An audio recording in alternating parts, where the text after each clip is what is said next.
Nous voilà de retour après cette pause. Dia tavaverina soamatsara tsika tao aorianan'izay pause kely zay ary inoko fa nahazo aina kely ianao mialohan'ny hanomboantsika ny ity tapany faharoa ity. Fa teanao fotsiny aho karazana fampatsivana kely ny amin'ilay tapany voalohany ho an'ireo izay mety tsy naraka an'ilay tapany voalohany. Ny zavatra nyresantsika dia hoe misy ny atao hoe fanorenana izay mila petraka eo amin'ny fiainantsika aloha ary eo anivon'ny fiangonan'ny Tompo mba hahatonga antsika ho mpianatry Jesosy Kristy. Inoko fa efa tena mazava angambany amin'iny ary tena zava-dehibe loatra ho antsika ny ahafahantsika mahatakatra an'izany mialohan'ny hanohizantsika. Ary tiako hampatsivina antsika ihany koa izay nilazain'i Paoly Apôstôly ao amin'ny Korintiana voalohany toko fahatelo. Ny resantsika dia izao hoe Paoly dia nametraka fanorenana noho ny amin'ny fahasoavan'ny Tompo ary io fanorenana io moa dia tsy inona akory fa Jesosy Kristy izy tenany. Ary rehefa miresaka Paoly Apôstôly dia mino aho fa tsapantsika hoe rehefa miresaka amin'ireo Korintiana izy dia hita hoe misy hafatra manokana izay tiany hampita, hafatra natokana ho an'ny fiangonana, hafatra tena miavaka ary hafatra manan-danja izay ho hitantsika miandalana ary ho fantatsika arakaraka ny resantsika. Ary eo amin'ny Korintiana voalohany toko fahaefatra manomboka eo amin'ny toko fahaefatra ambin'ny folo ka hatramin'ny fahafito ambin'ny folo dia miresaka Paoly Apôstôly fa mampianatra izy ary mitondra an'izany fanorenana izany eo anivon'ny fiangonana rehetra. Tena hoe mila tafapetraka aloha io fanorenana io ary raha ho an'ny Paoly Apôstôly manokana dia izay mihitsy no antsony. Tafiditra tao anatin'ny antson'ny Paoly mihitsy zany amin'ny maha-apôstôly azy dia ny hametraka ny fanorenana io anivon'ny fiangonana. Ary dia tonony mihitsy zany ao amin'ny epistily voalohany ho an'ny Korintiana ny toko fahaefatra. Ny ovakitsika angambany dia ny toko fahafito ambin'ny folo. Ary noho izany dia nirahako any aminareo Timoty, zanako malalako sy mahatoky eo amin'ny Tompo, ka izy no hampatsiaro anareo ny fanaoko amin'ny Kristy tahaka ny ampianariko ao amin'ny fiangonana rehetra eny tontolo eny. Ao amin'ny fiangonana rehetra eny tontolo eny. Io zany no afany dia ilay hafatra fototra fanorenana izay napetraky Paoly Apôstôly tsy tao amin'ny fiangonan'ny Korintiana anefa fa mariany tsara zany eto fa mampianatra an'izany izy ao amin'ny fiangonana rehetra eny tontolo eny. Ary rehefa mamaky ny epistily nosoratan'i Paoly isika dia mahita fa mariany tsara io fanorenana io, mety hoe tsy ilay teny mivantana fa ho takantsika kosa miandalana eny. Fa ao anatin'ny epistily manontolo i Paoly dia manonona amin'ny atsipiriany mihitsy hoe inona moa io fanorenana io, inona marina io fanorenana io. Ary tiako hampatsivina anareo zany satria na Jesosy izy tenany aza rehefa niresaka tamin'ny mpianany ao amin'ny filazantsara Matthieu toko fahaenina ambin'ny folo dia manome izy karazana toromarika. Mety hoe tsy tena antsipiriany be mahakasika an'io fanorenana io. Dia ny momba n'ilay hafatra izay tena lehibe hitantsika ao amin'ny Matthieu toko fahaenina ambin'ny folo andininy fahaefatra amby roapolo izay milaza amintsika hoe raha te ho mpianatra isika dia mila mandany tenantsika ka mitondra ny azo fijaliantsika ka manaraka an'i Jesosy. Za dia mamita iraka maro eraky ny Afrika izay miteny frantsay na miteny anglisy ihany koa. Ary rehefa miresaka an'ity hafatra ity dia ilay azo fijalian'i Jesosy dia miresaka ao ny amin'ny azo fijaliana izay tokony ho entintsika. Maro ny kristiana ary pasteur ihany koa aza izay raha ny fitondrana ny azo fijalian'i Jesosy fotsiny resahana dia tsy azon'izy ireo ny dikan'izany. Inona moa zany hoe mitondra ny azo fijalian'i Jesosy zany? Dia tena mila mahakasika antsika zany ary tokony ho tafiditra ho eo amin'ny fiainantsika. ary zany no antony ao anatin'ity tapanyity dia hiezaka aho noho ny fahasoavan'Andriamanitra sy ny fanampiany fanamasina ka ahafahako manazava sy maneho aminareo hoe inona moa ity afatry ny azo fijaliana ity dia ilay fanorenana izay tokony hananany fiangonana rehetra ary eo ambon'io fanorenan'io izy no tokony iorina. Izy io zany dia afatra fototra afatra apostolika izay nambaran'ireo apôstôly voalohany ka nampianarin'izy ireo tamin'ny vahoakan'Andriamanitra tao amin'ny fiangonana voalohany. Ary zany nahatonga an'io fiangonan'io natanjaka sy mafiorina ary ireo kristianina tamin'izany dia vonona ny hanolotra ny ain'izy ireo ary tsy tompon'ny fiainana intsony izy ireo. Hitantsika zany rehefa mamaky ny boky ny asan'ny apôstôly isika satria na ny antony satria afatra apôstôlika io afatra fototra izay natao an'ny fiangonana rehefa ambara io afatra io ary rehefa tafapetraka io fanorenan'io izay efa niresantsika ihany moa zany dia lasa matanjaka ny fiangonana. Noho izany mazava arak'izany fa tsy afatry ny famonjena izy io fa afatra izay natao an'ny kristianina mba amantaran'izy ireo hoe inona moa no endrasan'ny tompo amin'izy ireo eo amin'ny fiainan'izy ireo maha-kristianina ary ohatry ny ahoana ny tokony iainana n'izany fiainana kristianina zany mila fanorenana tena mafiorina izay ahafahan'ireo kristianina hitombo ara-panahy ka hijoroan'izy ireo manoloana ny fitsapana sy ireo fasarotana maro misy eo amin'ny fiainana. Eo amin'ny vakitsika zany eo Matteo 7 hoe rehefa ny trano anankiray no miorina eo ambonina fanorenana mafy dia tafajoro mandrakariva izy na dia eo aza ny rivotra sy ny rika. Noho izany efa niresantsika mazava tsara zany hoe rehefa ny kristianina anankiray no tafapetraka eo ambonina fanorenana ny fiainana dia tokony afaka nijoro izy eo anivona fitsapana sy ny fasarotana. Noho izany io fanorenana io dia tena zava-dehibe. Dia hoy amin'izay Paoly apôstôly ao amin'ny 7 bokin'ny Korintianina izay lazainy hoe io fanorenana io dia tsy iza akory fa Jesosy Kristy izy tenany. Tsy inona akory io fanorenana io fa Jesosy Kristy izy tenany.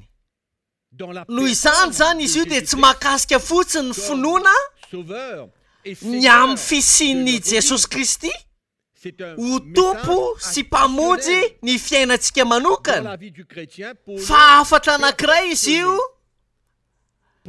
eo amin'ny fiainan'ny kristianina mba ho amin'ny fahatanterahana azy mba entina iarovana azy ary hitarika azy mba hiaina fiainana ho akasitrahan'ny tompo ary ihany koa mba tsy hahafahany filany nofo hitarika azy fa kosa mba handehanany amin'ny fiainana izay akasitrahan'ny tompo. Ary zany anefa ny tena zava-dehibe dia io fanorenana io no hahatonga ny kristianina anankiray mba hatakatra ary ihany koa resy lahatra sy ho voatarika mba handeha ao anatin'ny fanamasinana tena ary ihany koa ny fanamarinana mba ahafahany ho akasitrahan'ny tompo ary ahafahany mijoro ao anatin'ny toe-java-misy rehetra. Iny fa na dia sarotra azy izany. Amen. Ka noho izany misy zavatra anankiray aloha efa mazava. Rehefa miresaka an' Jesosy isika dia tsy afaka manasaraka an' Kristy sy ny azo fijaliana. Tsy azo heverina zany. Ary mila mazava zany. Tsy azontsika zarainy Kristy sy ny azo fijaliana sa raha antsika Kristy sy ny azo fijaliana tsy azontsika atao zany. Mazava be fa raha miresaka an' Jesosy isika dia tsy maintsy miresaka ny azo fijaliana ihany koa. Ary tao anatin'izany koa dia nisy ny fijaliany sy ny fahafatesany ary ny fitsanganany tamin'ny maty ary ankehitriny izy dia velona mandrakizay ary zany rehetra zany anefa ny fanorenana fototra iorenan'ny fiainan'ny kristianina sy iorenan'ny fiangonan'i Jesosy Kristy. Ny mpaminany Isaia ao amin'ny Isaia 7:15 dia miresaka amin'ny atsipiriany mahakasika an'io azo fijaliana io. Raha mamaky ny 7:15 isika dia hitantsika tsara fa tena voambara amin'ny atsipiriany zava-nitranga teo amin'ny azo fijaliana. inona ny zavatra nanosika ny ray, inona ny tao am-pony ray ho an'i Jesosy raha naniraka azy hoe ty ambony ty tanty izy ka hiaritra sy hijaly teo amin'io hazo fijaliana io mba ho tonga sorona noho ny amin'ny fahotana. Raha toy isika ka mamaky ny Isaia 7:5 zay fotsiny vakitsika dia hoy Isaia eo amin'ny 10 hoe nefa sitraky Jehova ny anoritoro sy hampangiry firy azy. Lazainy amin'ny Antsipriany zany ny hazo fijaliana, nefa sitraky Jehova ny anoritoro sy hampangiry firy azy, ka maty tamin'ny alala fanoloran'ny ainy noho ny amin'ny fahotana izy. Ary ihany koa dia miresaka ny amin'ny fitsanganany tamin'ny maty izy. Rehefa milasa izy manao hoe dia ahita taranaka sady maro andro ary ny sitrapony Jehova dia ambininy eo an-tanany.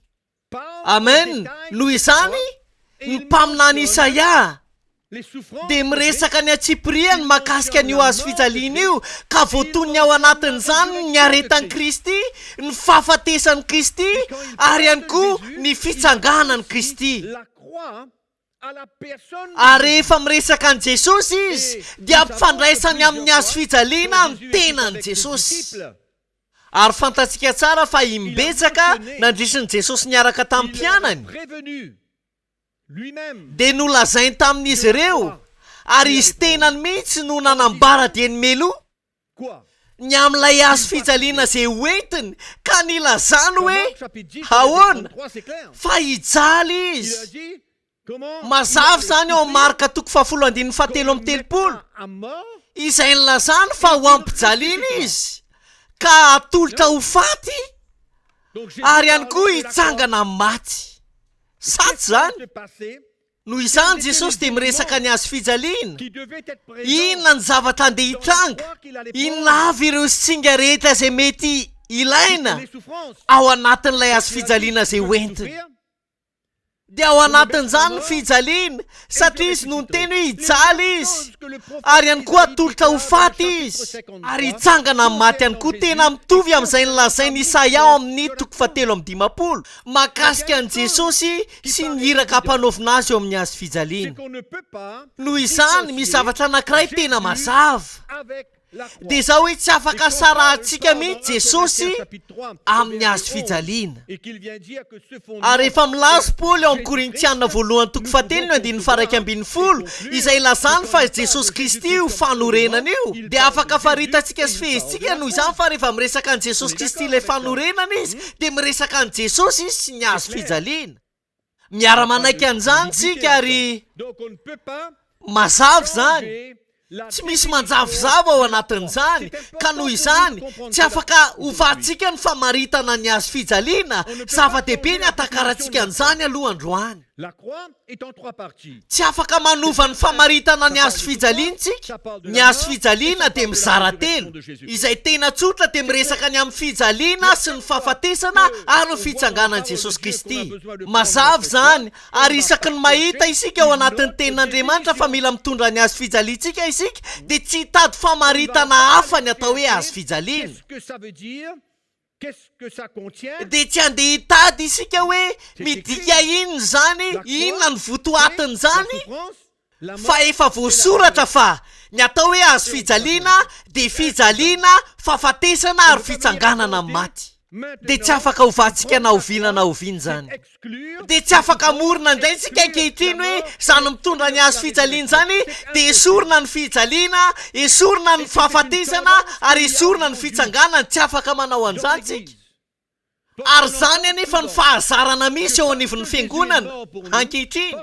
Entsika foana matetika ny hoe satria Jesosy efa maty ho ahy, efa nijaly ho ahy izy, efa maty ho ahy izy, efa nitsangana tamin'ny maty izy dia tsisy hidirako intsony ny hazo fijaliana, tsy mila mitondra ny hazo fijaliana intsony aho.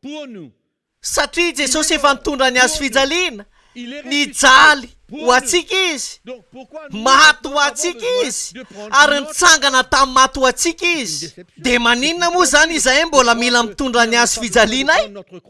Dia fahatsopana tenana ary fitaka mihitsy raha totsika mieritreritra hoe tsy mila mitondra ny hazo fijaliantsika araka ny famaritana ny atao hoe hazo fijaliana, ka hoe izany mitondra hazo fijaliana zany dia lasa manana famaritana hafa akoatrany hoe fijaliana sy fahafatesana ary fitsanganana. Noho izany ny teboka lehibe dia izao hoe tsy afaka sarantsika Kristy sy ny azo fijaliana. Teboka faharoa lehibe dia tsy afaka faritantsika amin'ny fomba hafa ny atao hoe azo fijaliana. Tsy azo heverina izany, fa rehefa miresaka isika hoe azo fijaliana dia miresaka fijaliana sy fahafatesana ary fitsanganana.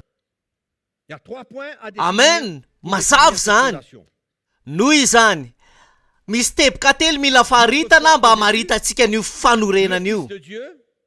Dia ny finoantsika an' Jesosy, ilay zanak'Andriamanitra, mpamonjy antsika ary tompontsika.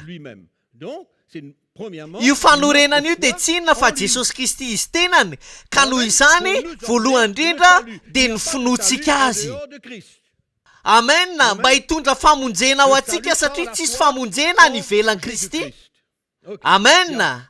Ny famonjena dia avy amin'ny alalan'ny finoana an' Jesosy Kristy.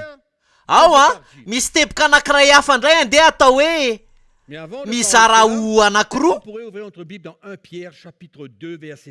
Fa mialohan'ny iresantsika an'izany dia andeha sokafantsika amin'ny baibolitsika ao amin'ny Petera voalohany toko faharoa andininy fahaenina. Mba entina ilazana fa Jesosy dia izy no fanorenana ary ny apôstôly Petera mihitsy azy. Ao amin'ny toko faharoa dia ny andininy fahaenina dia hoy izy fa misy teny. Fa misy teny ao amin'ny soratra masina manao hoe fa mametraka vato fehizoro ao Ziona aho. Mametraka fehizoro ao Ziona aho dia vato voafidy sady tsara. Ary izay mino azy dia tsy ho menatra. Amen. Ary afaka adikatsika ao anatin'ny heviny hafa ihany koa zany manao hoe izay rehetra manorina ny fiainany eo amin'ny vato fehizoro io dia ho velona amin'ny alalany ka tsy ho menatra. Amen. Tsy ho menatra. Jesosy ny fanorenana, izao nolazainy hoe mametraka vato ao Ziona aho. Vato fehizoro. Dia ilay vato voalohany izay ilaina amin'ilay trano izay ahorina. Raha io vato io nesorintsika dia mirodana avokoa zavatra rehetra. Zany sa tsy zany? Mirodana avokoa zavatra rehetra. Izany no antony ilay fanorenana dia miorina ao amin'i Jesosy Kristy. Izy ilay vato fehizoro. Izy no fototra ary izy no fanorenana. Amen. Ary ao Matthieu toko fahaenina ambin'ny folo ny andininy fahaefatra amby roapolo izay mivakitsika dia ahoana hozy izy? Mila mandany tenantsika isika. Manaiky isika ary manapa-kevitra ny hamery ny fiainantsika. Manaiky isika ary manapa-kevitra ny hamery ny fiainantsika. Ary amin'ny alalan'ny faniritsika sy ny faneketsika mba hamery ny aintsika dia izay tsika ny atao hoe mitondra ny azo fijaliana. Ary izany ny tiany Jesosy ambara. Rehefa vonona isika ny hanao fatiantoka ny fiainantsika dia eo isika ny atao hoe mitondra ny azo fijaliantsika. Satria manomboka eo dia io ny fomba ahafahantsika mamery ny aintsika. Satria te hanome ny aintsika isika. Ary izany no antony hoe rehefa miresaka fanorenana isika dia miresaka an' Jesosy ary miresaka ny fanahafantsika ihany koa. Ny fijalian'i Kristy sy ny fahafatesany Kristy. Ka fanirian'ny tenantsika mihitsy ny anaiky an'ireo fijaliana sy ny fahafatesany momba ny tena manokana. Ka noho izany afaka ho lazaintsika fa izany ny fanahafantsika dia ny fanahafantsika an' Jesosy, fanahafantsika ny azo fijaliana, ny fiareta, ny fahafatesany ary ny fitsanganany, ary izany ny atao hoe fiainana kristianina. Amen. Andao lazaina hoe izany ny famaritana ny fiainana kristianina. Mampanahaka ny fiainantsika ary manaiky miaritra sy hijaly manaiky ho fatony amin'ny momba ny tenantsika mba hahatongavantsika ny fiainana, azahoantsika n'ilay fiainan Kristy ary izany no atao hoe fanahafana. Ary mazava fa manana antoka isika fa raha mitondra ny azo fijalintsika isika ka vonina ny andany tenantsika raha toka vonina isika nitondra ny azo fijalintsika dia manana antoka isika fa hijinja tokoa ny fiainan'i Kristy.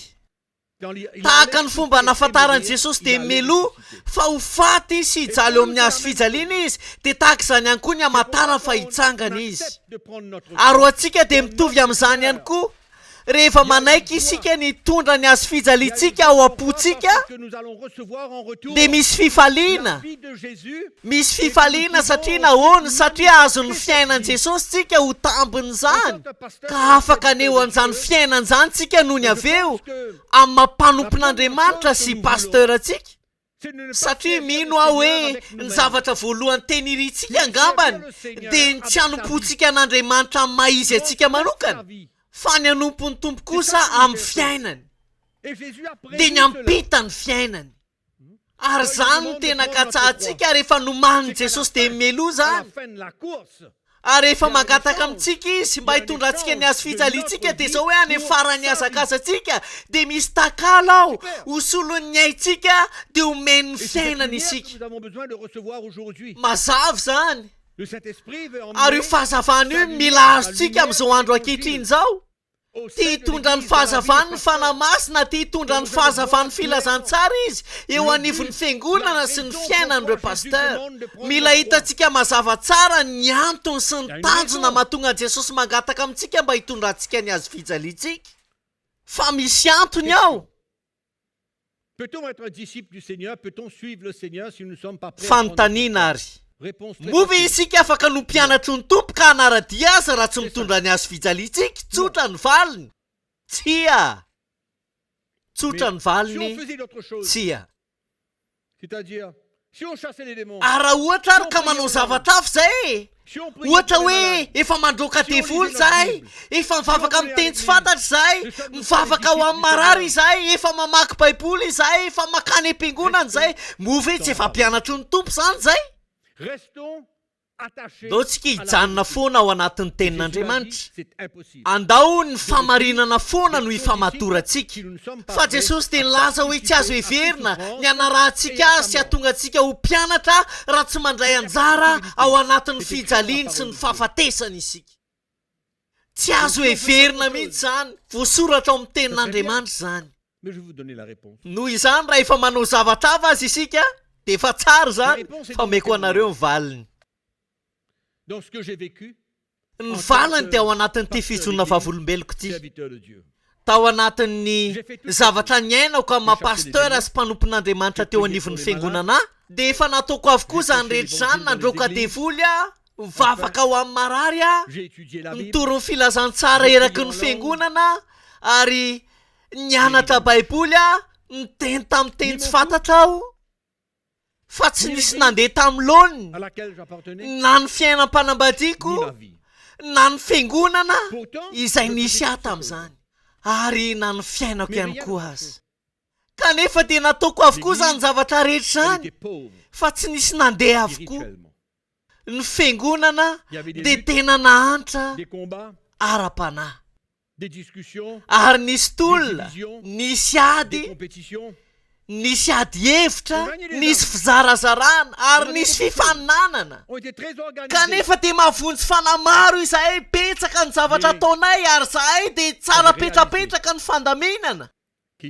Kanefa tena tsapako tao anatin'izany, fa tsisy fanorenana teo anivon'ny fiangonana.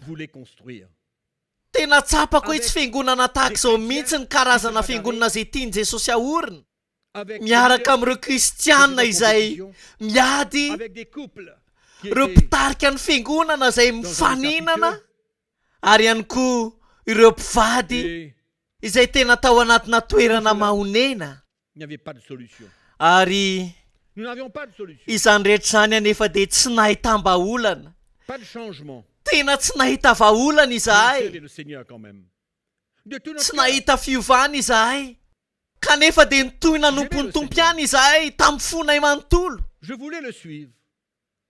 tena tiany tompo aho tamin'izany te hanaradia azy aho ary tena te hanompo azy aho kanefa nisy fotoana anankiray teo amin'ny fiainako tena tsapako misy zavatra tsy ampy ary tsapaka ihany koa hoe tsy normalina ny fiangonana raha ao anatin'io toerana misy azy io satria rehefa mamaky ny ten'andriamanitra dia mahita kalitaona fiangonana hafa mihitsy tena kalitao hafa mihitsy no ilay fiangonana izay nisy ahy ary ino koa hoe betsaka ny pastoreto ankehitriny izay mahatsapa tahaka izany tahaka ny nandalovako taona vitsivitsy lasa izay tena hoe kivy nisy fotoana tena hoe andeha andao ny asa fanompoana satria tena tsy nahita vahaolana mihitsy. Donc j'aimais le Seigneur, mais en même temps je voulais abandonner. Noho izany tena tiako ny tompo kanefa tao anatin'izany Je voulais une réponse dia pour te les andao ny asa fanompoana ihany koa aho. Je voulais une Naniry réponse ahazo pour le valiny aho Seigneur. makasika ny fiangonana Mais le naniry Seigneur m'a mafy donné aho une réponse ahazo valiny avy amin'ny tompo pour moi. dia novaliany tompo atao anatin'izany ho aho manokana zany ho an'ny tenako manokana. Hitanareo ny pasteur dia mitady hafatra izy mitady vahaolana foana izy ho an'ny vahoaka an'Andriamanitra fa tena mahalana izy raha hitady vahaolana ho an'ny tenan'izany. Mahalana ny pasteur raha andinika ny tenan'izany, mahalana ny pasteur raha heritreritra hoe toy ny ahoana rehefa fijerin'Andriamanitra amin'ny fiainany manokana ary za tonga tamina teboka anankiray araka ny efa nilazaiko taminareo hoe tena reraka ary tena leo ny fiangonana aho ka saika ilaozako avokoa ny zavatra rehetra. Ary araka ny teneniko anareo teo hoe vahaolana ho an'ny fiangonana ny tadiaviko dia valiteny ho an'ny fiainako manokana nomeny tompo dia nanandrana ny fahasoavan'Andriamanitra tokoa aho ary dia nisokatra ny masoko tamin'ireo karazana toromarika maro izay hitako tao anatin'ny tenin'Andriamanitra. Tafiditra ao anatin'izany ilay azo fijaliana izay tokony ho entiko. Tena takatra hoe tsy afaka manompo ny tompo aho raha mbola ao anatin'ny toerana misy atahaka izao. Fiainam-panambadiana izay mikorontana ary fiangonana mitsombadika ambony ambany miaraka amin'ireo loha olona izay samy te handeha amin'ny lalany, samy manana ny viziony ary tsy nisy firaisampo afaka miresaka lavabe mahakasika an'izany aho. Fa za kosa dia natakatra hoe tsy afaka manompo ny tompo ao anatin'ny toerana tahaka izany aho, izany hoe teo amin'ny toerana nisy aho fa tonga teo amin'ny teboka kosa izay tsy nijereko amin'ny fiangonana intsony fa ny tenako nijereko satria ny tompo tao anatin'izany dia namaly ny fanontaniako ary ny valiteny dia nitodika anakaty amiko. Hitako ny toetrako, hitako ny avonaviko ary hitako ny fitiavantenako. Nahita ny fahatezerako aho, nahita ny fahatahorako aho, nahita ny famafisam-poko teo anoloan'ny vatoko aho ary azo antoka ihany koa fanjanako. Fa nanazava ny tompo ary dia takatro ary nisy fahazavana tonga tao am-poko. Hovakiko aminareo ty andiny teo amin'ny Salamo 1:50. Salamo 1:50. Ary apahany ihany koa izy ty tamin'ny fiovam-piainako. Salamo 1:50 andininy 7:70. Hainareo tsara izy ty satria salamo fibebahana izay nataon'i Davida. Dia ho Davida manao hoe ny fanatitra ho an'Andriamanitra dia fanahy torotoro. Andriamanitra ny fo torotoro sy mangorakoraka dia tsy mba ataonao tsinitsinina. Dia takatro tao anatin'izany fa ny famonjena izay azoko dia tsy nanome toe-po tahaka izany. Za dia kristianina sady mpianatra ny sekoly fianarana baiboly ary mpitandrina ihany koa kanefa takatra fa ilay famonjena izay voaraiko dia tsy nitondra tao amiko fo tahaka izany. Fo torotoro sy mangorakoraka, lehilahy feno fanetretena, zavatra izay tena lavitra ny foko izany.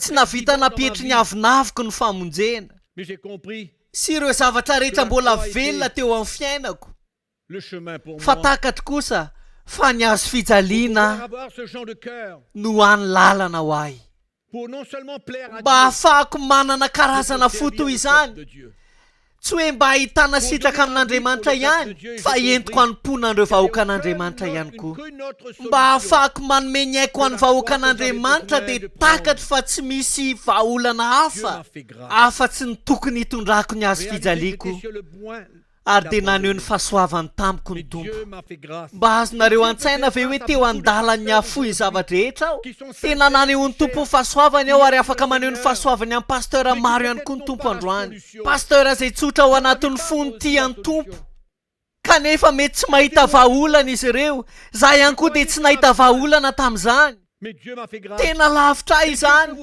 ary tena nieritreritra mihitsy hoe tsy hisy vahaolana fa naneho ny fahasoavany tamiko ny tompo ary afaka maneho ny fahasoavany aminareo ihany koa izy androany raha toka afaka nokatra ny fonareo ianareo ka hatakatra mety efa imbetsaka isika ny nanandrana zavatra maro traika efa maro mety nanaraka fotom-pampianarana maro ianao nanaraka mpanompon'Andriamanitra maro ianao ary nakatahaka ny fiainan'izy ireo kanefa tonga saina ianao ankehitriny fa tsy nahomby izany ary misy fankivina ny anaty laliny fonao any fantatrao tsara fa nantson'Andriamanitra ianao fa misy banga ao banga izay tao amiko ihany koa fa mbola verika any miteny hoe noho ny fahasoavan'Andriamanitra dia nampiariarian'ny tompo aho nampiariarian'ny tompo ny foko ary nasehoany aho hoe iza moa aho ary dia takatro tamin'izany fa tsy tokony tahaka ny teo aloha intsony ny hanompoako an'ny tompo fa tena nila nitondra ny azo fijaliako ary tena nazavain'ny tompo aho nanome afinoana izy nanome afanantenana izy ary ny tena fifaliana tao anatiko dia ilay hanompo azy araky ny faniriako hatramin'izay rehefa miteny an'ilay hoe araky ny faniriako aho dia ilay miaraka amin'ny fo faly lasa manana finoana betsaka ho an'ny fiangonana mahita ny fiangonana tafahorona ary mahita an'ireo vahoaka an'Andriamanitra ny tompo ara-panary ny fiainam-panambadiako niverina amin'ny laony mahita an'ireo kristianina sy ny mpitarika tafaray ary dia takatra hoe tsy misy vahaolana hafa fa tsy ny azo fijaliana dia ilay andininy izay voalazan'i Jesosy raha misy te ho mpianatro dia aoka izy an-danytenany ka hitondra ny azo fijaliana ka hanaraka raha tsy izany dia tsy mendrika ny hanaraka izy ary tsy mendrika ny ho mpianatro mihitsy kanefa niaraka tamin'izany aho dia niny niaraka tamin'ny diplôma mampasteur hoe manompo ny tompo aho araka ny akasitrahany entiko maro ny zavatra tsara izay nitranga ireo traikefa tsara kanefa misy fotoana anankiray atonga antsika ho tojo eo amina rindrina anankiray ka tsy fantatsika intsony hoe aiza ny ale tsy haintsika intsony hoe ho any avitsika sa ho any avanana sa hiempotra ary maro anefa mipasteur ankehitriny no ao anatin'izany toeran'izany ihany koa maro mipasteur ankehitriny izay mametra mpanontaniana ny amin'ny asa fanompona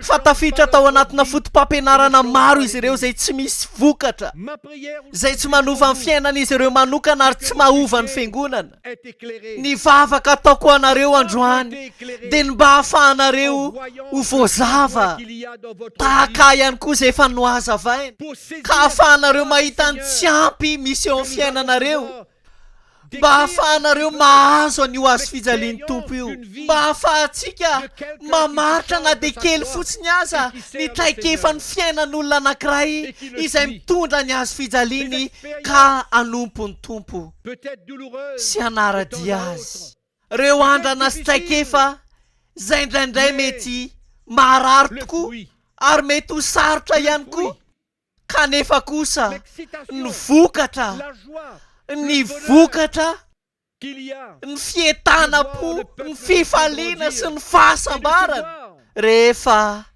mahita ny vahoaka an'Andriamanitra mitombo ary mahita ny tenanao manokana ao tsara ianao anatin'ny fonao ary tsy mitolona amin'ny tenanao manokana ianao tsy mitolona amin'ny herin'ny tenanao manokana ianao raha nompo an'Andriamanitra ary tena maro anefa ny pasteur ny tahaka izany ankehitriny ary zany no antony mahatonga nyty afatra izay apitako aminareo androany ity dia afatry ny fanantenana izy ity.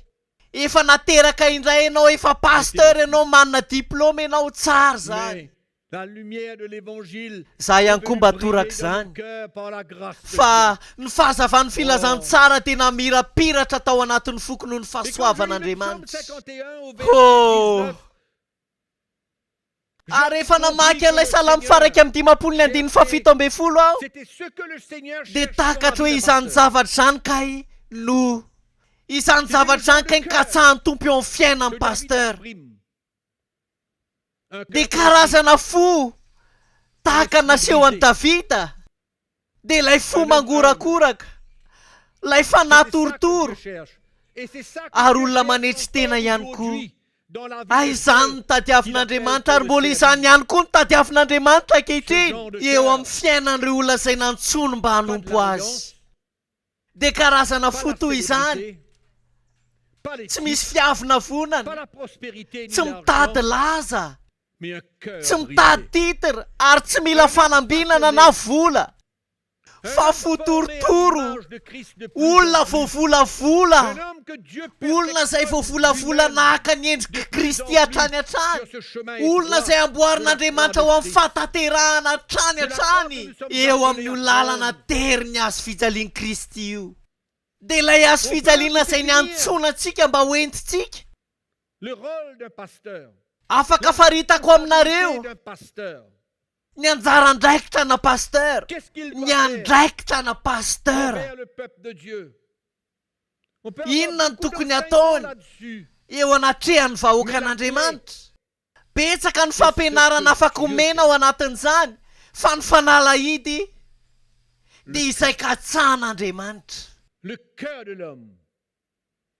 Dia tsy inon'izany fa ny fo, ny fon'olombelona. Ary io salamo faraiky amin'ny 50 io ho aho manokana ihany koa dia tena fahazavana rehefa hitako ny toetrako, ary dia takatra hoe mbola ho lava ny lalana tokony aleha, fa izany zavatra izany dia tsy zavatra hitranga afaka herinandro na ray volana na herintaona, fa kosa fiovana mandeha tsikelikely eo amin'ny fiainako, ary ihany koa eo amin'ny fiainan'ny fiangonana. Ary zany ny zavatra takatro. Io fo torotoro io sy manetry tena, io fo mangorakoraka io no marika mampanompon'Andriamanitra. Io no marika mampanompon'Andriamanitra. Afaka miresaka ny fahafoizan-tenantsika isika, afaka miresaka ny fanoloran-tenantsika isika, afaka resantsika avokoa ireo zavatra rehetra afaka ataontsika mampanompon'Andriamanitra atsika. Fa ny marika mampanompon'Andriamanitra dia fo torotoro ary fanahy mangorakoraka, lehilahy manetry tena sy feno fahatsapahan-tena, ary tsapany ihany koa fa mbola misy asa tokony ataon'Andriamanitra eo amin'ny fiainany ka ekeny zany. Amin'ny fomba ahoana moa? Amin'ny fomba ahoana moa nitrangany zany? Nila nanova Jesosy tany aloha, ary mbola mila manova ihany izy ankehitriny. Takatra hoe mila torotoroan'Andriamanitra, ary misy andrana izay tokony iainako miaraka amin'Andriamanitra, fa ho avy ny fotoana histranga iseho eo amin'ny fiainako izay tsy maintsy ho atrehako. Ary ao anatin'ireny fotoan-tsarotra ireny dia ho zahany toetra marina ny finoako.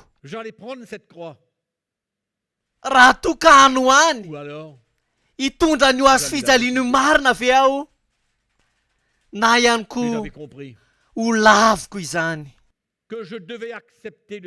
Fa takatra kosa nefa fa mila manaiky ny fiaretana sy ny fijaliana aho,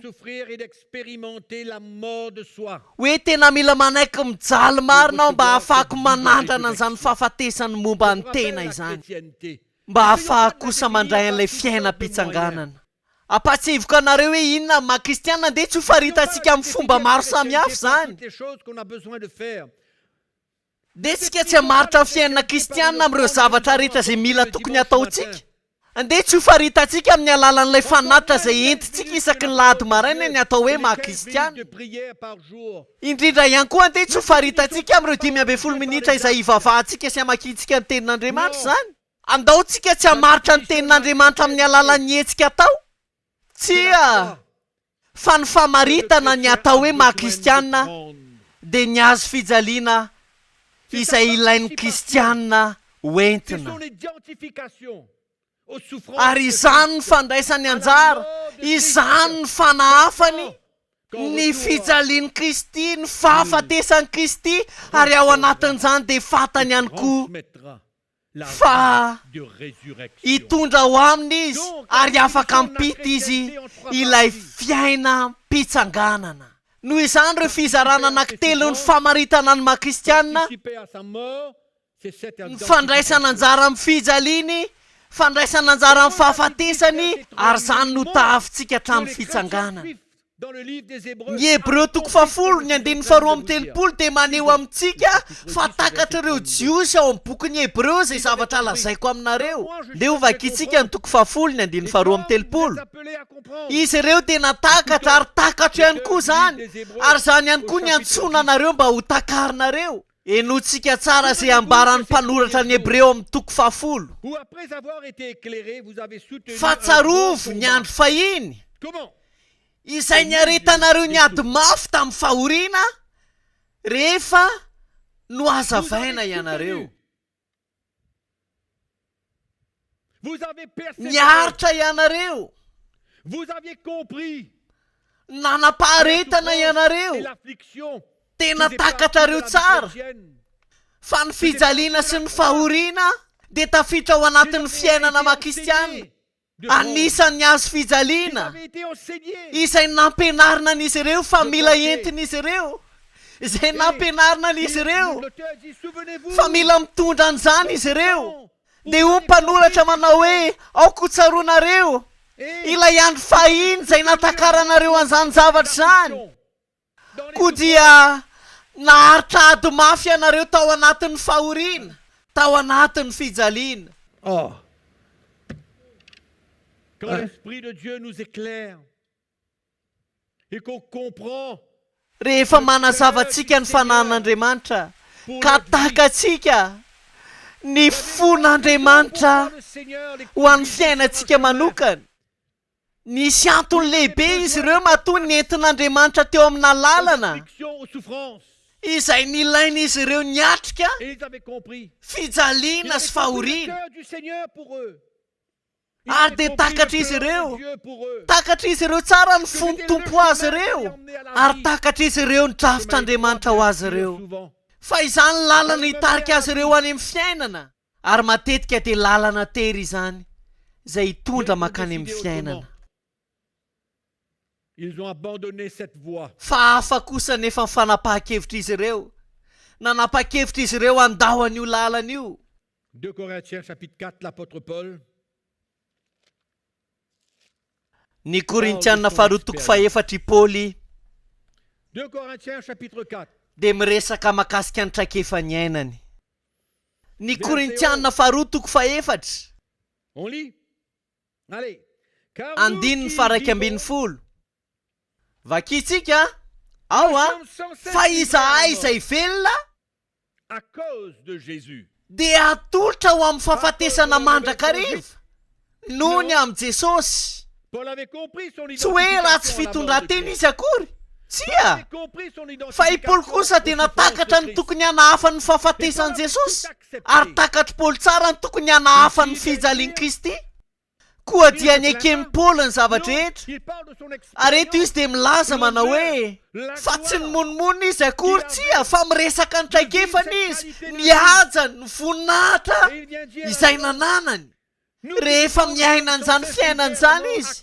Ary eto izy dia milaza manao hoe izahay izay velona dia atolotra ho amin'ny fahafatesana mandrakariva noho ny amin'ny Jesosy Kristy, mba aseho ao amin'ny nofinay mety maty ny fiainan'i Jesosy. Halleluja!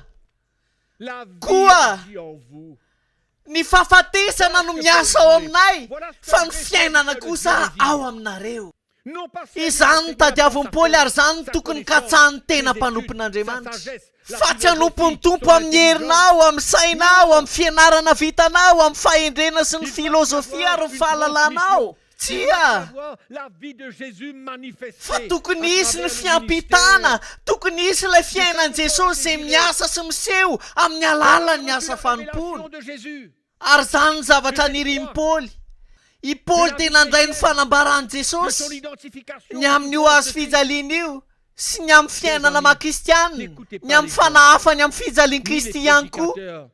Ry havako, ndao-tsika tsy heno an'ireo olona na ihany koa ireo mpitoroteny izay milaza fa tsy ilainy zany. Aza manaiky an'izany fiaretana izany, tsy ilaina intsony izany maty ny amin'ny momba ny tena izany ankehitriny fa voasoratra hoe efa vitan'i Jesosy avokoa ny zavatra rehetra. Fa manao ahoana kosa ny amin'ireo tenin'Andriamanitra hafa sisa ambiny.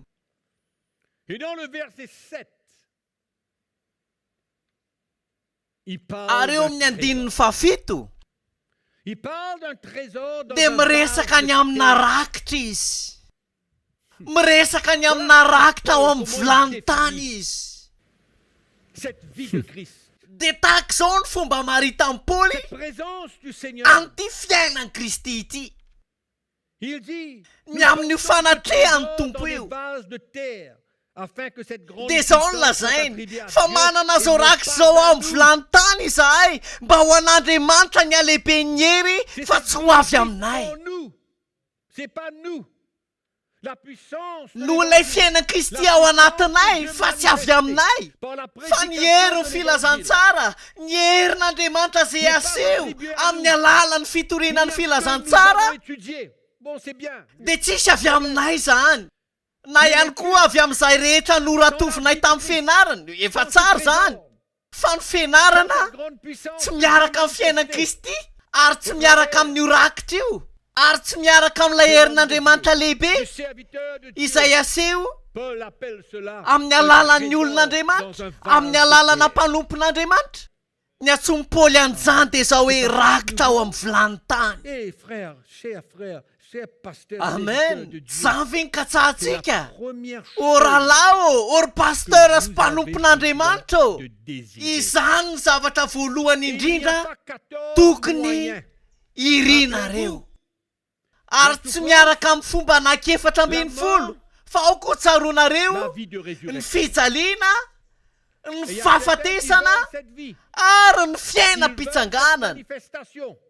Ary misy ny sasany mitady an'io fiainana io, mitady an'izany fietsehana izany, kanefa tsy manam-paniriana ny anaka, ny fijaliana sy ny fahafatesan'i Kristy. Tsy te handalo an'izany traikefa izany izy ireo kanefa mitady ny fiainana izy. Tsy misy fiainana raha tsisy fahafatesana aloha. Voalohany indrindra zany ny azo fijaliana, zany ny atao hoe azo fijaliana. Ny jaly aloha dia avy eo maty, dia avy eo nisy ny fitsanganana. Dia fitsanganan'i Kristy tamin'ny maty, velona indray izy. Ny anjara-pitsanganantsika kosa dia ilay fiainan'i Kristy izay entintsika ao anatintsika. Ary izany ny fitsanganantsika rehefa avy nandray anjara tamin'ny fijalian'i Kristy sy ny fahafatesany, mbola ho faritantsika izany. Mila takatsika ny hoe inona ny andrasantsika rehefa mandray anjara isika na ny fampizarana izany fahorian'i Kristy izany. Mila azontsika ny votoatin'izany. Pour revenir un petit peu à mon témoignage, je lisais les épîtres de Paul. Je lisais ces épîtres. Raha miverina kely amin'ny fitsonana vavolombelona nataoko dia namaky ny epistilin'i Paoly aho. Namaky ny epistilin'ity lehilahin'Andriamanitra ity tena mahatalanjona. Namaky ny fitsapanana azo azy ao ny fiaretany noho ny amin'ny fiangonana. Ny tsy fahampiana nisy teo aminy, ny fanenjehana azy sy izay rehetra ny ainany, ary izay rehetra natrehany dia nekeny tamin'ny fony manontolo tsy nandray ny zavatra nitranga teo amin'ny tahaka ny kisendrasendra izy tsy nandray azy ireny ho tahaka ny devoly izay manjaka eo amin'ny fiainana izy tsia fa tahaka ny tsara hoe teo amin'ny tanan'andriamanitra tonga saina tsara izy andriamanitra dia manokatra varavarana ahafahany mandray anjara ny fiaretan'i Kristy mba ahafahany mandray anjara ny fijalian'i Kristy ahafahany mandray anjara ny fahoriany rahalahy ny mpanompo dia tsy lehibe noho ny tompony ny mpanompo dia tsy lehibe noho ny tompony kanefa ankehitriny ireo mpanompo dia mitady fiainana hafa izay tsotra kokoa milamindamina kokoa mahasarika kokoa ary azahoana tombony kokoa fa tsia fa vitaka izany fa ampianaran-diso zany anganongano zany tsy nisy fifangarona teo am-poly akory ary rehefa mamaky ny epistiliny aho dia mahita ny fiainany lehilahy nenjehana no toerina mandrakariva tamin'izay rehetra nataony ary maro ny mpanompon'Andriamanitra no tsy niombon-kevitra taminy. C'est extraordinaire. J'avais compris que Paul était prêt à souffrir. Matalanjony zany. Azonareo tsara fa Paul dia tena vonina niaritra, vonina izy noho ny fiangonana sy ny filazantsara. Nanaiky ny zavatra rehetra izy noho ny amin'ny fiangonana ary ao amin'ny Kolosiana toko voalohany. Ao amin'ny epistily ho an'ny Kolosiana toko voalohany dia milaza zavatra matalanjony izy. Tena hoe zavatra matalanjony. Dia hoy izy hoe ankehitriny dia mifaly amin'ny fiaretako. Je me réjouis maintenant dans mes souffrances pour vous. Ankehitriny dia mifaly amin'ny fiaretako anareo aho. Amin'ny fiaretako anareo aho miresaka ny amin'ny fiangonana izy zany. Dia mifaly izy. Ary matateraka ao amin'ny nofoko izay tsy vita tamin'ny fahorian'i Kristy ho an'ny tenany dia ny fiangonana. Fanambarana re zany. Zany ny atao hoe fanahin'ny filazantsara. Zany ny atao hoe tena fanahin'ny filazantsara. Mifaly aho. Ary zany ny zavatra hitako teo amin'ny fiainan'i Paoly. Tena matalanjony zany. Ilay fanambarana voarainy avy amin'ny Kristy, izany no nitarika azy hanaiky ny fijalian'i Kristy. Tsy hoe tsy ampy finoana akory Paoly, ary tsy hoe tsy ampy fanambarana izy. Na dia ny apôstôly Petera aza dia miresaka ny alalan'ny fanambarana izay nananan'i Paoly tao amin'ny epistily. Miresaka ny amin'ireo fanambaran'ireo Paoly ao amin'ny epistily ho an'ny Efesiana ary ny epistily ho an'ny Galatiana sy ny epistily ho an'ny Korintiana ihany koa dia miresaka ny alehibehan'izany fanambarana izany izy. Izay voarainy avy amin'ny Kristy. Izay voarainy avy amin'ny Kristy. Ary tao anatin'izany io fanambarana izay voarainy avy amin'ny Kristy io no nitarika azy hanaiky sy handray anjara amin'ny fijalian'i Kristy. Ary zany mihitsy moa teneniko tany aloha hoe inona ilay fanorenana dia Jesosy Kristy. Marina zany fa Jesosy Kristy fanorenana fa ao ihany koa ilay fanahafantsika azy. Ary zany ny zavatra iainan'i Paoly, zany no ampianariny manerana ny fiangonana.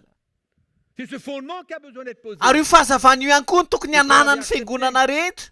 Io fototra io no tokony ho tafapetraka. Ary Paoly dia nanaiky no enjehana sy ny toerina, ny tsy fahampiana sy ny rehetra sisa ambony. Philippiens chapitre 1er. Et on a tendance à croire que peut-être que Philippiana toko voalohany. Dia indraindray tsika mety eritreritra hoe io traikefa ny ainan'i Paoly io dia zavatra tena nataon'ny Paoly manokana amin'ny mampanompon'Andriamanitra azy. Manaiky aho, ento koa manaiky tena fiainany le izy antsony tompo azy manokana teo amin'ny fiainany. Kanefa Andriamanitra dia tsy mifanjeva. Ary ao amin'ny epistily no an'ny Filipiana amin'ny toko voalohany teny 2:20 dia ho hitantsika fa io traikefa izay niainan'ny Paoly io dia ilay fanekena mba handraisana anjara amin'ny fiaretan'i Kristy dia tsy natokana ho azy ireny. Miresaka amin'ny Filipiana izy ary eo amin'ny 9:20 izy dia milaza sady avy amin'Andriamanitra fa ianareo efa nomena noho ny an'i Kristy tsy ny ino azy ihany fa ny ara-pahoriana koa noho ny aminy. Miresaka amin'ny fiangonana izy, miresaka amin'ireo Filipiana dia izao no lazainy amin'ny Filipiana hoe nomena fahasoavanareo tsy ny ino azy ihany fa ny ara-pahoriana koa noho ny aminy. Amen. Mety afaka miezaka mitady lalana ivoana isika fa tsy ara-miverina tamin'ny tenin'Andriamanitra isika dia mila mijanona eo amin'ilay tena lalana dia ny fahamarinan'ny filazantsara. Ary io andinina io sy ny zavatra rehetra nyresahako taminareo dia tonga mba hanafoana ireo fotom-pampianarana rehetra izay manda ny azo fijaliana. Manda tsy tondra ny azo fijaliana. Izay manda ny tsy tokony hitondrana ny azo fijaliana. Maro no ao anatin'ny tsy fahalalana fa maro ihany koa nefa ireo manohatra satria tsy te hiarihary izy ireo. Raha te hitondra ny azo fijalianao ianao dia hiarihary ny tenanao tahaka anazy ny harihary. Hitako ny foko, hitako ny avinavoko, hitako ny fitiavan-tenako, ny famafisam-poko, hitako ny toetrako satria ny azo fijaliana no mampiharihary ahy. Rehefa voninao ny anao fa tiantoka ny fiainako. Ary mitohy hatrany zany tsy tapitra hatreo.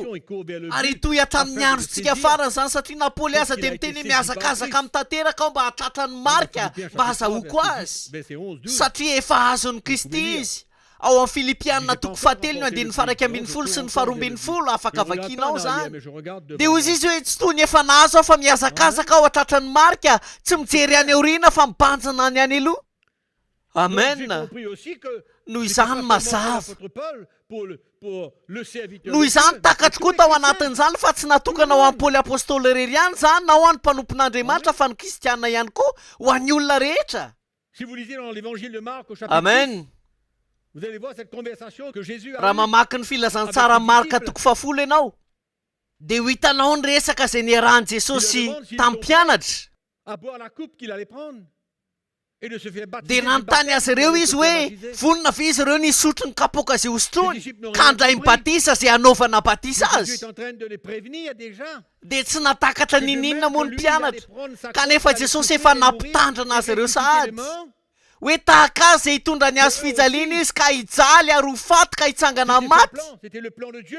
Dia izao hoe ho azy ireo ihany koa dia planin'Andriamanitra ho azy ireo ihany koa zany ny handray anjara amin'ny fijaliana, hisotro ny kapoaka ny fijaliana ka handray ny batisa dia mibatisa ny fahafatesany. Tena mazava avokoa zany rehetra zany. Mazava. Vitanareo ve misotro amin'ny kapoaka izay sotroko, ilay kapoaka ny fijaliana. Ary ny batisa izay ho raisiko dia batisa ny fahafatesana. Paoly dia milaza an'izany ao amin'ny Romana 9 hoe isika rehetra dia natao batisa ho amin'ny fahafatesany. Sa tsy zany, mazava zany. Dia verina iza foana isika, verina foana eo amin'ilay fijaliana, fahafatesana ary fiainam-pitsanganana. Amen. Mazava zany. Hitantsika naiza naiza io. Ny azo fijaliany tompo, ny azo fijaliantsika dia miseho naiza naiza eo amin'izay rehetra takian'Andriamanitra amintsika. Ary zany ny fanazavana ny batisantsika.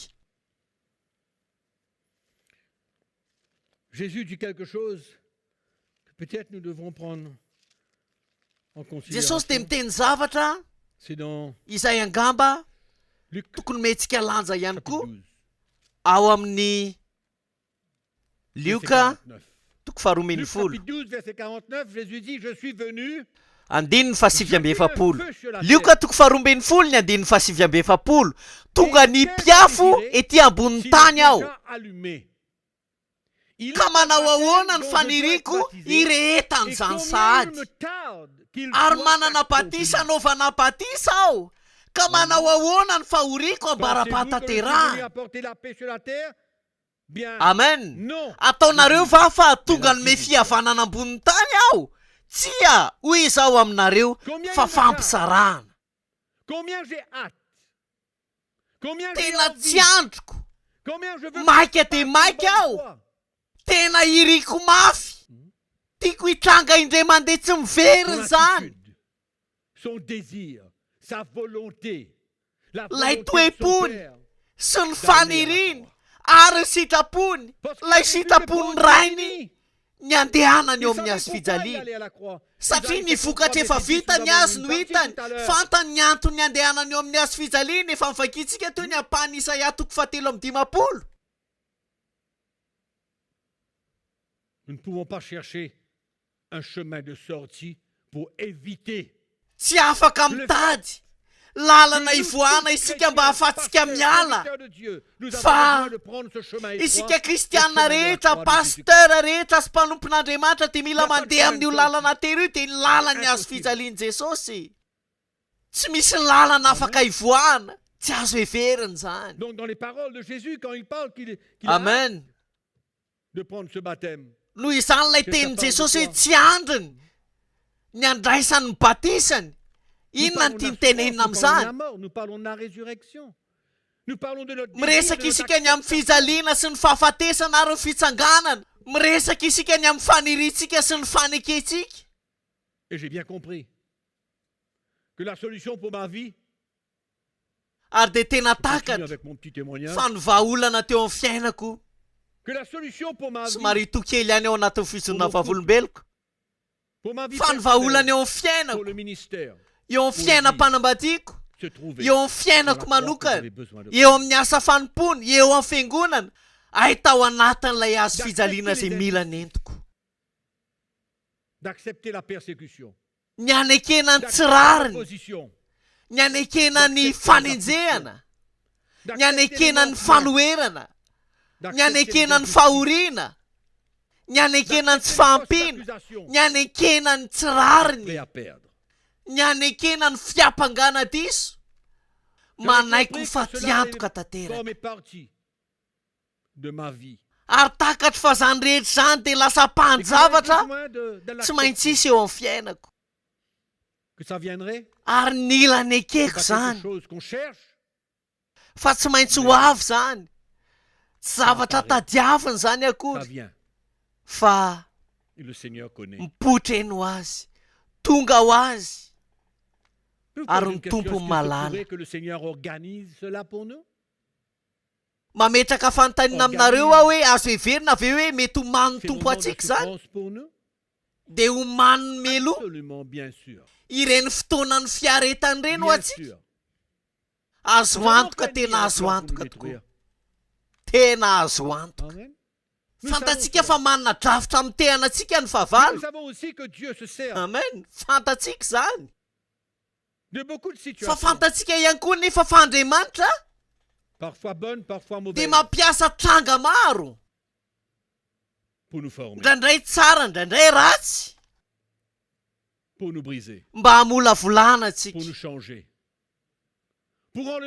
mba hanorotorona antsika, ary mba hanovana antsika, mba hanala an'izay rehetra malaky mahazo antsika ao anatintsika ao ihany, hanala an'izany. Ary zany rehetra zany nefa dia fijaliana avokoa, ary mitondra fahafatesany ao anatintsika izany. Ary zany mahatonga Jesosy milaza fa mila mandany tenantsika isika ka tsy famatotra amin'ny fiainantsika, tsy fehesintsika manokana intsony ny fiainantsika, ary tsy andahy intsony isika ny aina amin'izay tiantsika iainana. Ary ao anatin'ireny fanenjehana sy ny fahoriana ary ny fijaliana ireny dia mitondra fahafatesana, ary mila eketsika ao anatina toe-panahy tsara izy ireny, tsy ampimonomonomana akory, tsia, tsy amin'ny alalan'ny fitserantsika ny tenantsika manokana, tsia, fa ao anatina toe-panahy tsara. Eny fa na dia marary aza ny ao anaty, rehefa te hanorotoro ny tompo an'ireo zavatra rehetra izay mbola mamatotra antsika, ny rehaka izao fiainana izao, ny rehaky ny olombelona, tena marary tokoa ny fanekena, ny tsy fahamaliana sy ny fanekena ho resy, dia misy fahafatesany momba ny tena mihitsy ao anatin'izany. Fa ny mampalahelo ankehitriny, za mahafantatra pasteur izay miady noho ny amina micro, miady noho ny amina bafla, miady noho ny amina seza 520, ary tsy manaiky resy mihitsy izy ireo. Tsia, koa satria nanatotona vola tao izy, dia tsy maintsy fikitra amin'izany izy satria ny ara-dalàna dia an'izy ireo zany. Fa misy fotoantsika tian'Andriamanitra ho resy, hamotsitra ka ho resy, ka tsy famatra amin'ireny zavatra eny intsony, ary fahatorotoroany zany, ary marary zany. C'est comme ça que Dieu œuvre. C'est comme ça que Dieu nous forme. Ary ohatr'izany fomba fiasan'Andriamanitra, ohatr'izany fomba mola volany atsika, à l'image de Christ. Ka tonga antsika hatrany ho voatefy araka ny endri Kristy, ho voova araka ny endri Kristy, ho amin'ny voninahitra makany amin'ny voninahitra amin'ny alalan'ny asa fanamasina ho apotsika. Jamais oublié. Ary ao ka tsy adinontsika mihitsy à tout moment, dans toute situation, ilay fahasoavana mahery vaika an'Andriamanitra amin'ny fotoana rehetra, amin'ny toejava misy rehetra, amin'ny andrana rehetra, ao anatin'ny fahasarotana rehetra, dia ny fahasoavan'Andriamanitra. I Paul dia niainan'izany ao amin'ny epistily faharoa any Korintiana ny toko 12. Au verset 7, il dit, il parle de cette révélation encore qu'il a. Eo amin'ny 17 izy dia milaza ny amin'ilay fanambarana izay voarainy. Dia hoy izy hoe ary fandrao irehare aho noho ny abetsaky ny fanambarana. Hitanareo zany abetsaky ny fanambarana izay nanana Paoly, ary niaina tamin'ny alalan'ireny fanambarana ireny izy. Ny fiainany dia fanaraka tsara tamin'ireny fanambarana ireny, ny abetsaky ny fanambarana, ary fandrao irehare aho noho ny abetsaky ny fanambarana, dia nasiana tsilo tamin'ny nofo, dia iraky Satana mely aho fandrao irehare aho. Il savait très bien, Satan. Dia ohatrany hoe Satana nanakana ny Paoly tsy irehare, satria fantatry Satana tsara fa ny firehariana dia fialoavana fahalavona. Dieu a permis. Pourquoi? Pour protéger Paul. Dia navelan'Andriamanitra hitrangy zany satria nano antony mba ho fiarovana amin'ny Paoly. Ozy izy hoe fandrao irehare aho, dia izao no lazainy hoe izany nangatahako intelo tamin'ny tompo mba hialany zany amiko. Lay tsilo zany. Nefa hoy izy tamiko, ampo anao ny fahasoavako. Izany ny aina amin'ny Paoly, ary tokony tahaka izany ihany koa ny fomba iainantsika. Ampo anao ny fahasoavako. Tondra ny azo fijalianao ianao dia ampo anao ny fahasoavako. Miaina toe-javatra mafy sy sarotra ve ianao, ampo anao ny fahasoavako. Car ma puissance s'accomplit. Fa ny heriko dia tanterahina amin'ny fahalemena. Hitanareo ve ilay fo? Misy toe-po ao anatin'io. Tsy mampatsiahanareo an'ilay salamy faraka amin'ny 10 ve zany? Ny salamy faraka amin'ny 10 dia ilay fo torotoro sy fanamangorakoraka ary ilay fanetetena. Ny heriko dia tanterahana amin'ny fahalemena. Très grand, très fort, qui peut tout. Io zany tsy ilay kristiana izay mieritreritra ny tenany, ho lehibe sy matanjaka sy mahay zavatra rehetra. Tsia, fa Paoly dia nanana toe-po hafa. Dia jereo tsara izay lazainy miresaka ny amin'ny fanahy filazantsara izy. Tsy filazantsara izay faheno matetika io, ary tsy filazantsara izay torian'ny fiangonana ankapobeny, fa milaza zavatra izay tena mahagaga izy eto. Mifanohatra amin'ny lojika rehetra. Mifanohatra amin'ny lojika rehetra. Mifanohatra amin'ireo fotom-pampianarana izay ampianarina ankehitriny rehetra. Dia milaza Paoly eo amin'ny 18. Non, verset 9. Eo Je amin'ny me andininy glorifierai donc bien plus volontiers de mes faiblesses. Eo amin'ny andininy fahasivy ihany. Ko mainka sitrako ny rehare amin'ny fahalemeko. Ko mainka sitrako ny rehare amin'ny fahalemeko. Mba hitoeran'ny herin'i Kristy Je amiko. me réjouis. Je suis content. Ko dia finaritra aho. Dans les outrages, Faly aho, ravoravo aho, amin'ny fahalemena, amin'ny fampahoriana, amin'ny faharetana, amin'ny fanenjehana, amin'ny fahantrana noho ny amin'ny Kristy.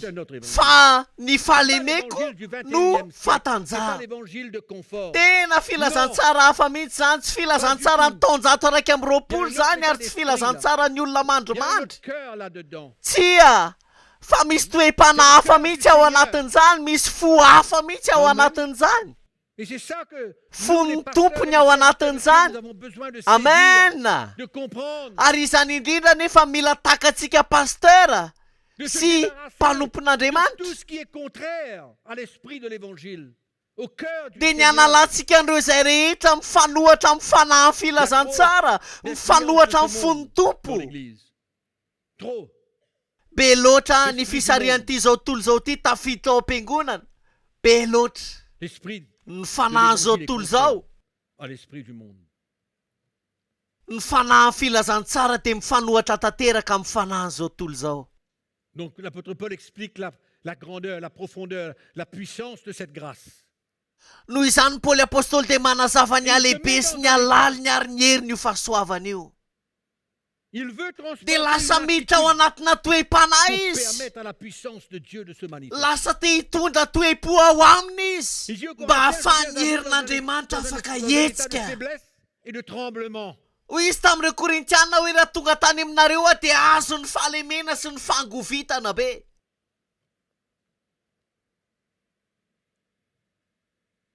Et je vous enseigne, je vous porte l'évangile non pas selon la sagesse de l'homme, mais avec une démonstration d'esprit Ary et de ny teniko puissance. sy ny toroteniko dia tsy tamin'ny teny fahendrena mataona, fa tamin'ny fanehoana ny fanahy sy ny hery. Mba tsy horena ny finoanareo amin'ny fahendren'olona fa amin'ny herin'Andriamanitra ihany. Toe-panahy Comment hafa mihitsy. solutionner tous les problèmes que j'avais? Comment? Inona ny vahaolana tamin'ireo olana rehetra izay natrehako? Il y a Ahoana des ny fois, le fomba? Seigneur permet que vous faites face à un mur où vous ne pouvez plus Hitanareo avancer. ndraindray ny tombo te mamela antsika ho tojo eo anoloana rindrina anankiray ka tsy ahafahantsika Et mandroso alors, son intsony. esprit se révèle. Dia eo izy maneho ny Et alors, fahasoavany, son eo ny esprit se fanahiny La lumière no vient. voambara. Eo ny Sa fanahiny grâce vient vers nous. no voambara Sa amintsika. main est étendue Tonga vers ny nous, fahazavana. et il nous montre le Manatona antsika ny fahasoavany. Et il nous Mitsotra permet de amintsika vivre ny ces tanany expériences extraordinaires. ka asehony antsika ny lalana. L'apôtre Dia Paul avela avait dit, iaina n'izany nyandrana mahagaga izany isika. non pas selon, Ny apôstôly Paul dia nanana fifandraisana manokana tamin'i pas du Jesosy. tout loin de là. Tsy araka an'izay atakaran'ny fiangonana an'izany ankehitriny Ainsi anefa je connaîtrai lavitra an'izany. Voilà Hoy comment Paoly il veut apôstôly connaître. ao Filipiana toko fahatelo andininy fahafolo eo fantatro Kristy. Il veut avoir cette communion. Zany Comment ty il ny dit? alalana Je veux azy ary le connaître zany ny fiombonany amin'ny Kristy. dans la communion. Te hanana an'izay fifandraisana izay izy dia hozy izy hoe ho fantatro izy amin'ny alalan'ny fiombonako amin'ny fijaliana. Tahaka izany ny alalany azy. Fifandraisana tahaka izany tiany Paoly hananana amin'ny tompo. Satria fantany fa zany no hanangana ny fiainany, zany no hanafihery azy. Dia izao hoe ny atonga azy ho lehilahy ny fanahy. Pour servir le peuple de Torotoro Dieu, pour ka servir hitondrany le an'izay Seigneur, fo mangorakoraka sy pour manetsy transmettre la tena vérité de izay l'évangile. mba hanompo an'ireo vahoaka an'Andriamanitra, hanompo ny N'importe tompo quoi. arahafany mampita ny famarinany filazantsara fa tsy Dans la communion de ses zava-poana souffrances kosa. et dans la puissance de sa résurrection. Amin'ny fiombonana ny fijaliany sy ny herin'ny Cette vie de fitsanganany. résurrection. Ny Voilà comment il veut fitsanganany. communier avec Jésus. Io le fiaina Amen. mpitsanganana io. Extraordinaire. Amin'ny fomba tahaka izany tia ny ombonana amin'ny Jesosy. Donc j'ai Amen. conclu Tena selon la parole de Dieu, mahatalanjony zany. que la solution pour mes problèmes Noho izany dia ny feheziko tamin'ny alalan'ny tenin'Andriamanitra. de mourir à moi-même, Fa ny vahaolana ho an'ny olako de me renier dia moi-même, mila de maty laisser ny le amiko aho. Seigneur faire son œuvre profonde Mandany tenako dans aho ma vie. Chose ka qu'il amelan'ny continue à tompo faire hanao ny grâce à asa lui, lalina bien-aimé. tsy ny atao eo amin'ny fiainako. Asa izay mbola toizany atao zany mbola lavitra azy, kanefa kosa tena andrana mahafinaritra. Traikefa sy andrana tena mahatalanjona. Ny ahafahana matsapa ny tanan'Andriamanitra, ny ahafahana matsapa fa miasa izy, matsapa ny fahasoavan'Andriamanitra. Tena mahatalanjona. Dia takatry nanomboka teo fa misy lalana vaovao izay mila tokony andehanako. Ary ny vavaka ataoko ho anareo rehetra izay miaino, na ao an-tokantrano ianareo, na aiza na aiza toerana. Ny vavaka ataoko dia ny ahafahanareo matakatra fa misy lalana vaovao eo anoloanareo izay nofaritan'Andriamanitra dieny mialoha. Nosoritan'Andriamanitra nomany ny teny meloha. J'ai compris que c'était mon nouveau chemin. J'ai compris que za dia nahazo tsara fa izay ny lalana vaovao ahy.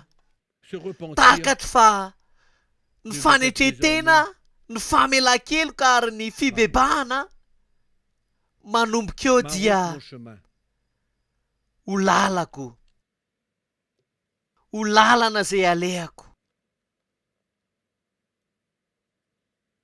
Quelle expérience. Quelle expérience. Tena hoe andrana sy traikefa, andrana sy traikefa tokony tsy hadiso anareo velively. Na aiza misy anareo, na inona filazantsara izay torianareo, tsy mampaninona na mbola tsy naheno afatra toy izao mihitsy azy ianao tao anatin'ny asa fanomponao, ary fantatry fa manarivony ireo pasteur izay ao anatiny tsy fahalalana. Tsy fiampangany zany ary tsy fanamelohany zany, satria na zaho ihany koa aza dia tao anatina tsy fahalalana toy izany. Fa nanehony tompony fahasoavany ankananambara zavatra vitsivitsy izy. Ary Andriamanitra ao anatiny ity konferansa ity dia afaka miseho aminareo amin'ny alalan'ny fanahiny. Ary amirapiratra ao am-ponareo any amin'ny fahazavana filazantsara ka hanana fandresen-dahatra ianareo. Hanana fandresen-dahatra nareo am-ponareo fa ity afatra ity, ilay azo fijaliana izay takiany tompo mba hoentitsika, ilay fandraisana anjara amin'ny fijaliany sy ny fahafatesany. Tsy miresaka fahafatesana ara-batana ao akory-tsia, fa miresaka ny amin'ny fahafatesany momba ny tena izay ho tombony eo amin'ny fiainantsika tokoa, anova ny fiainantsika, ka ahafahantsika mitondra ny fiainan'ny tompo ao anatsika. Ny vavaka ataoko dia mba hisy fandresen-dahatra ny anepotsika, mba hisy fahazavana ny amirapiratra, ary hiala ny fisalibonana, ka ahafahanareo tena manolotra ny tenanareo eo amin'io lalana io. Mety hoe mbola tsy azonareo avokoa ny zavatra rehetra ary manantena fa mbola afaka nazava bebe kokoa rapitso, fa aoka ny eny fanahy tompo azo ny fonareo. Ka ireo ady sy fahaketrahana ary ny fahakiviana,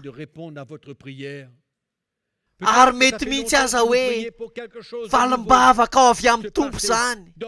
Mety hoe efa ela ianao mivavaka mba hisy zava-baovao hitranga eo amin'ny fiainanao sy ny fiangonanao. Mety hoe tena leo ianao ny amin'ireo fomba mampanao izay atao eo anivon'ny fiangonanao, dia zavatra izay tsy mitondra ny fanorenana an'ireo vahoakan'Andriamanitra, izay mamitaka ny vahoakan'Andriamanitra mihitsy azy. Mety ao anatin'izany toerana izany ianao. Tahaka ihany, rehefa manatsotra ny tanany aminareo ny tompo dia aza toerina izany. Rehefa manatsotra ny tanany aminareo ny tompo ka manala anareo amin'izay misy anareo mba hametraka anareo amin'ny toerana mafiorina. Niresaka aho tao anatin'ny tapany voalohany fa maro ireo fiangonana izay mipetraka eo ambonina fanorenana izay tsy ara-baiboly akory.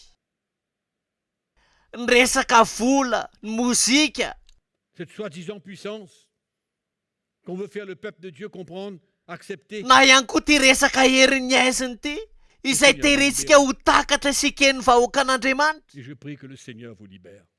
nanafaka ny et tompo vous fasse voir ary mivavaka ihany koa mba hanafaka anareo any ny tompo de mba hahafahantsika mahita ny atsaran'ny l'évangile filazantsara glorieux, extraordinaire,